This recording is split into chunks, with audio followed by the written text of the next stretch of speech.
Break के बाद बढ़ते हैं मजीद खबरों की जानिब। अपनी रिहाइशगाह के बाहर हाई वोल्टेज ड्रामे के बाद मणिपुर के वज़ीर आला एन बीरेन सिंह ने 30 जून को रियासत के वज़ीर आला के ओहदे से इस्तीफा न देने का फैसला किया है।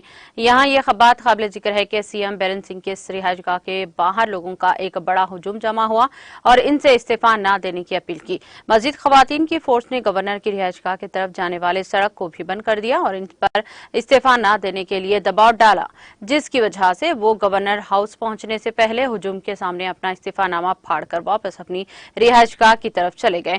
इससे पहले वज़ीर आला बीरेन सिंह और गवर्नर अनुसुईया उइके के दरमियान 30 जून को कशीदा क़ियास आराइयों के दरमियान एन बीरेन सिंह के जुमा को 30 जून को ट्विटर पर वाज़ेह किया कि वो मणिपुर के वज़ीर आला के ओहदे से दस्तबार नहीं होंगे।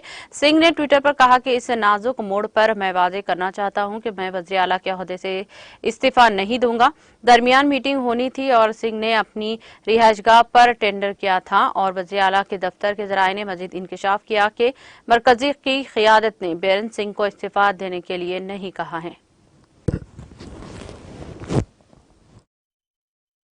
चल रहा है इस में अभी वो सीएम बीरेन रिजाइन करना चाहते हैं। हम लोग नहीं चाहते, उनको रिजाइन करना नहीं चाहिए। हमारे लिए वो हमारे लिए सब काम कर रहे हैं, वो हम लोगों को मंजूर है और करना नहीं चाहिए उनको, है ना।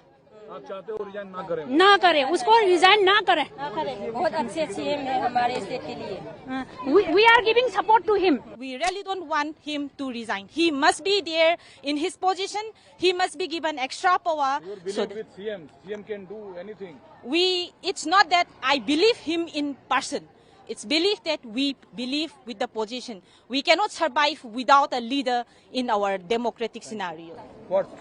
We are here to support the CM so that we can face this crisis right now. What's happening in Manipur? Nobody is covering up. It's showing all the faults, whatever. So we want him to be there as a CM and we want him to go with us. You don't want resignation?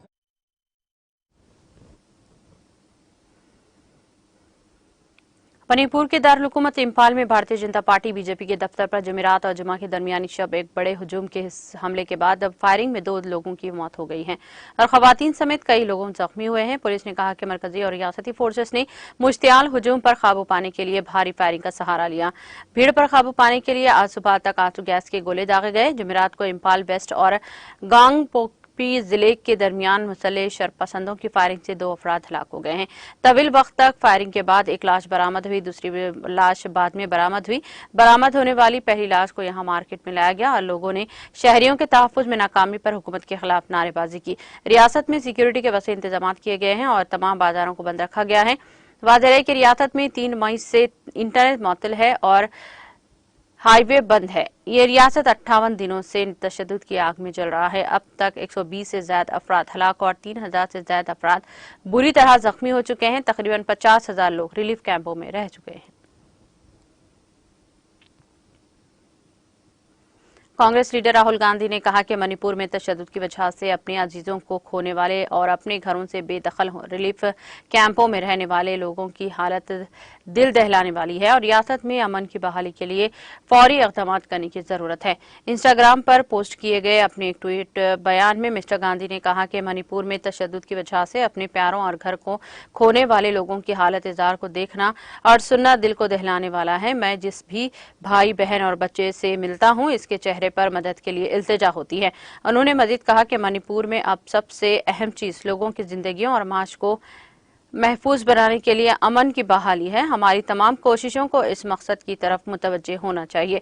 गौरतलब है कि mister Gandhi Manipur के 2 रोजा दौरे पर हैं और इस दौरान उन्होंने रिलीफ कैंपों में मुतासिरीन से बातचीत की और सुलह तंजीमों से भी मुलाकात करके रियासत में अमन बहाल करने की कोशिशों करने की अपील की है।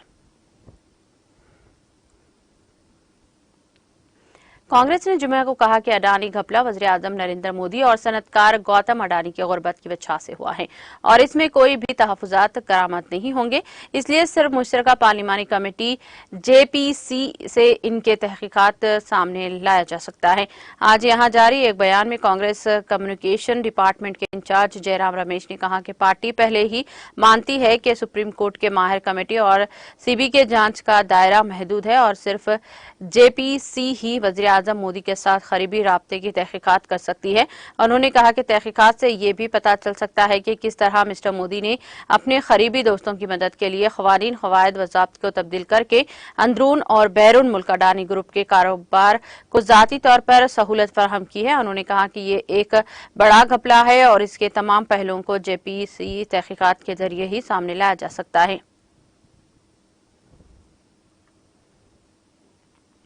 अक़वाम मुत्तहिदा के अहदेदारों ने जुमेरात को सलामती कौंसिल को इत्तला किया कि शामी बाशिंदों को 12 साल से जारी तनाज़े के दरमियान बढ़ते हुए इंसानी बहरान का सामना है।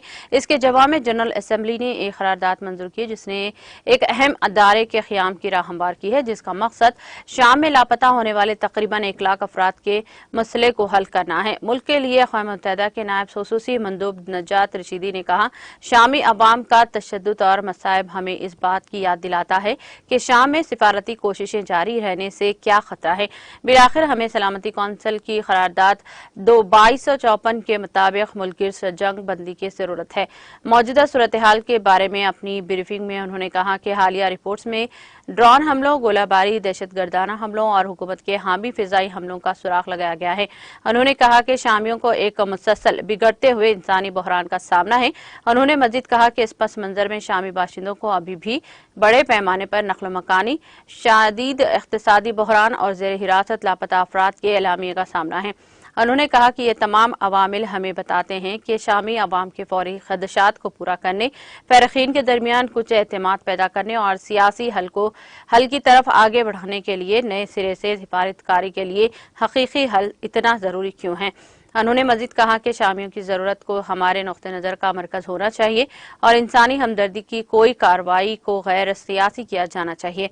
अक़वाम मुत्तहिदा के अंडर सेक्रेटरी जनरल बराए इंसानी उमूर और इमरजेंसी रिलीफ कोऑर्डिनेटर ने इन्हीं बातों का अदा किया है। उन्होंने कहा कि 12 साल के तनाज़ात, माशी तबाही और दीगर अवामिल से 90% आबादी को गुर्बत की लकीर से नीचे ढकेल दिया है।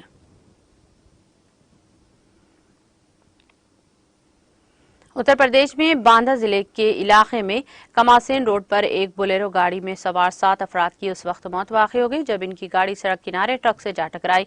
वज़ीर आला योगी आदित्यनाथ ने सड़क हादसे में हलाक होने वालों के अहले खाना से ताज़ियत का इजहार किया और जख्मियों के मुनासिब इलाज के लिए हिदायत दी है।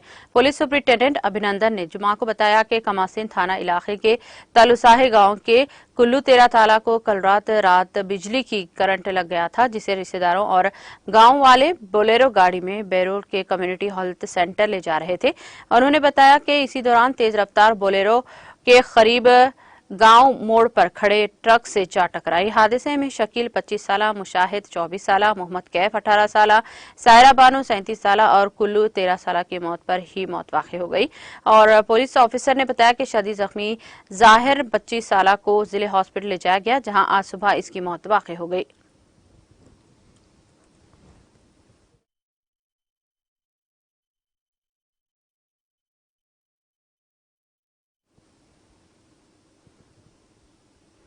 इख्तिताम से खबर एक नजर हेडलाइंस पर। वज़ीर आला के सिया ने आसिफाबाद में BRS पार्टी के नौ तामीरशुदा दफ्तर का किया इफ्तिताह। नौ तामीरशुदा जिले पुलिस ऑफिस कॉम्प्लेक्स का किया आगाज। उदरा मोहम्मद महमूद अली और इंदिरा किरण रेड्डी ने भी की शिरकत। रियासत भर में पोडू अरादियात की तकसीम के अमल पर वज़ीर आला के सिया ने किया मसरत का इजहार। कबायलियों के खिलाफ मुकदमा से दस्तबरदारी का भी किया ऐलान। आसिफाबाद में डिस्ट्रिक्ट इंटीग्रेटेड ऑफिसर्स कॉम्प्लेक्स की इफ्तिताही तकरीब से किया खिताब। वज़ीर IT और बल्दी नाज़ के TR का दौरा महबूबाबाद। मुख्तलिफ तरक्याती कामों का किया इफ्तिताह। डबल बेडरूम मकानात और पोडू अराजियात की तकसीम।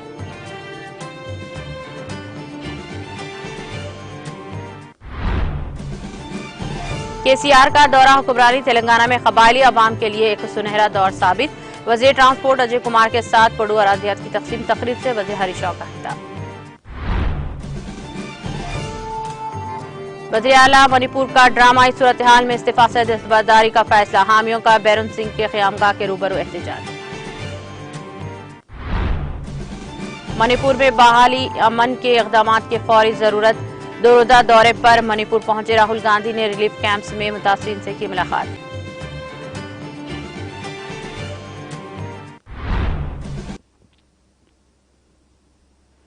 तेलंगाना एक्सप्रेस में फिलहाल इतना ही। दीगर अपडेट्स और प्रोग्राम के लिए जुड़े रहिए टीटीवी के साथ। मुझे दीजिए सारी टीम के साथ इजाजत। अल्लाह हाफिज।